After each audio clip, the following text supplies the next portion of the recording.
আসসালামু আলাইকুম ভিউয়ার্স, পেটুকের পছন্দে আপনাদের সবাইকে স্বাগতম। আশা করি আপনারা সবাই খুব ভালো আছেন। চলে এসেছি অন্য আরেকটি রেসিপি নিয়ে।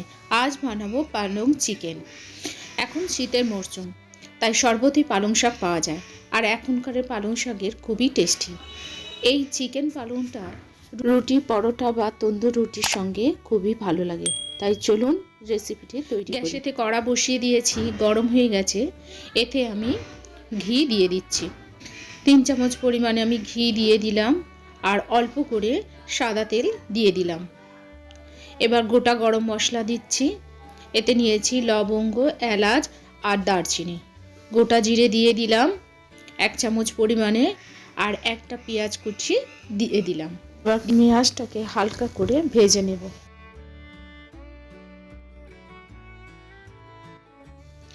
পেঁয়াজটা হালকা করে ভাজা হয়ে গেছে।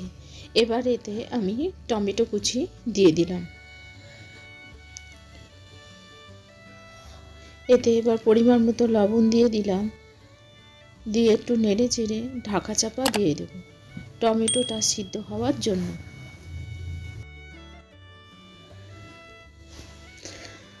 দেখুন ভিউয়ার্স, টমেটোগুলো সব সিদ্ধ হয়ে গেছে। এবার এতে আমি একে একে মশলাগুলো দেব। প্রথমে আদা ও রসুন বাটা দিলাম, জিরে গুঁড়ো, ধনে গুঁড়ো, লঙ্কা গুঁড়ো আর হলুদ গুঁড়ো দিলাম। দিয়ে এবার সমস্ত মশলাটাকে খুব ভালো করে কষিয়ে নেব। মশলাটাকে ভালো করে কষানোর জন্য অল্প করে জল দিলাম। দেখুন ভিউয়ার্স, মশলাটা খুব ভালো করে কষানো হয়ে গেছে, মশলা থেকে তেল ছাড়ছে। এবার চিকেনগুলো দিয়ে দেব। চিকেনটা দিয়ে খুব ভালো করে মশলার সঙ্গে কষিয়ে নেব। চিকেনটাকে কষিয়ে নিয়েছি। এবার এটাকে একটু ঢাকা চাপা দিয়ে 5 মিনিট রেখে দেব। 5 মিনিট হয়ে গেছে। এবার আমি একটু নেড়ে চেড়ে এতে এবার পালং শাকটা দিয়ে দেব।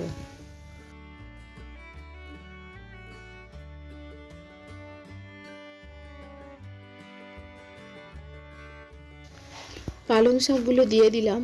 এবারে চিকেনের সঙ্গে পালং শাকটাকে ভালো করে কষিয়ে নেব।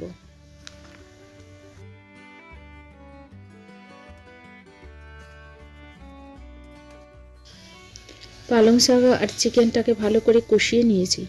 এবার এটাকে ঢাকা চাপা দিয়ে দেব। দেখুন ভিউয়ার্স, পালং শাক থেকে কতটা জল বেরিয়েছে। চিকেনটাকে আরও 5 মিনিট রান্না করব, তার জন্য ঢাকা চাপা দিয়ে দিলাম। এই পালং চিকেনের উপরে একটা ফোড়ন দেব, তার জন্য একটা প্যান বসিয়ে দিয়েছি। 2 চামচ ঘি দিয়ে দিলাম।